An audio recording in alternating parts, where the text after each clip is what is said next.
A French nobleman, warrior, and knight, Simon IV of Montfort is considered to be one of the greatest military leaders of the Middle Ages and all the Crusades, specifically the Fourth Crusade, in which his armies were crusading against the Albigensians. Already a decent soldier and the son of a noble family, Simon's military career began to flourish in 1208, where he was promoted to Captain General for the French forces during the Fourth Crusade. Thanks to this promotion, Simon received control over the territory conquered by Raymond VI and within days utilized his military skill and cunningness to strike fear into anyone that dared rebel against him. Soldiers and monks alike described him as a frantically pious, bloody-minded, and zealous military leader who put the fear of God into his foes. Literally, he was also described by a monk and close friend as a tall, broad-shouldered, muscular brute, but was agile and quick when it came to combat. He also had great charisma in his speeches, dedicating his words only to God. With the strong crusaders Simon had, he dedicated most of his time to conquering Albigensian forces, being tasked to mostly keep guard of Toulouse. Simon tried to conquer as many territories as he could in the vicinity. This is where people who didn't quite agree with Montfort describe him as a stubborn brute who only took advantage of his military status due to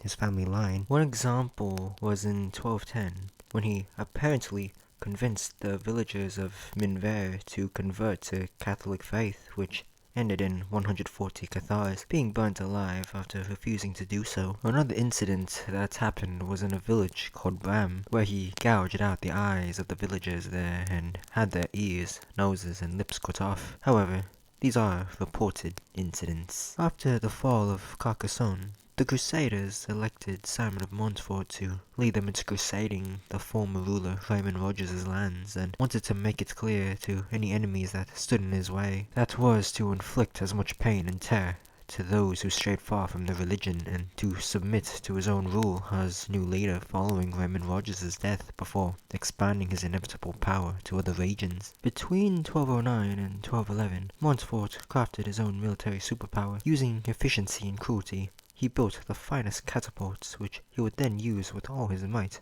during the siege of Minerve, the same village where he burned 140 Cathars if they didn't convert to Catholic faith. Another vicious siege was when he conquered the castle of Louvois. The killings Montfort caused there were just as brutal. The lady of the castle was said to be thrown down a well with stones flying at her until she either drowned or was crushed to death. Her brother, along with 80 other knights, were hanged, while 400 villagers were burned under Montfort's orders. By now, Montfort was well known in Toulouse as a ruthless warrior who stopped at nothing to achieve his goals, no matter how vile and vicious the circumstances may be. His loyal crusaders stood next to him with the same level of bloodlust, hunting down heretics and increasing his fear of command. Thanks to his crusaders, who sung godly anthems while they besieged and bombarded the county, Montfort was an unstoppable force of nature. As the Fourth Crusade kept progressing, so did Montfort and his army. He forged an alliance with the Aragonese king, Pedro II. However, this alliance was cut off quickly as Pedro II started realizing that Montfort had overrun lordships loyal to his own territory and not Montfort's. Pedro II complained about this treachery to Pope Innocent III, requesting him to tell Montfort to limit his aggressiveness and overall calm down. Montfort did not take this kindly, as in 1213 he participated in his most impactful battle yet, known as the Battle of Moray, bringing 870 French crusaders with him. Montfort arrived at Moray, dividing his men into 3 squadrons. Pedro had nearly the same number, and together their armies drew steel. Nearing the end of the bloody battle, Montfort and Pedro faced each other, and after a couple swings with the sword, Montfort killed him, using the brute strength that he had. With Pedro II dead, Montfort officially ended the Albigenese Crusades and became the new Count of Toulouse. In his last few years as Count, Montfort finally decided to settle down as Catharism had dwindled down.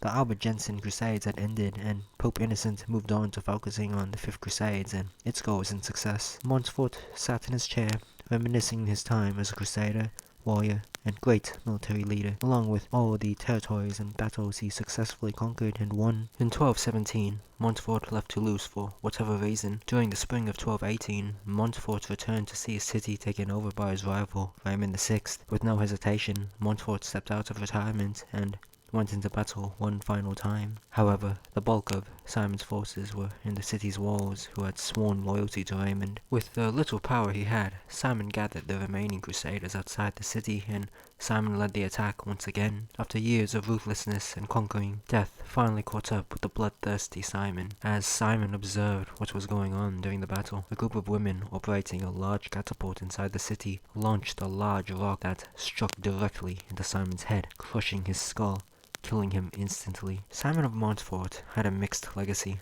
To the Crusaders, he was a warrior of his faith, striking fear into his enemies with the shine of his sword when it was necessary. To others who didn't stand with him, it was a mixed feeling. Simon's reign of southern France was one with terror, violence, and war, but regardless of what one might think, Simon of Montfort will forever be known as one of the most famous crusaders of the Fourth Crusade and in Crusade history. Thank you for watching and supporting my love for history and sharing it with all of you, and I'll see you on the next one.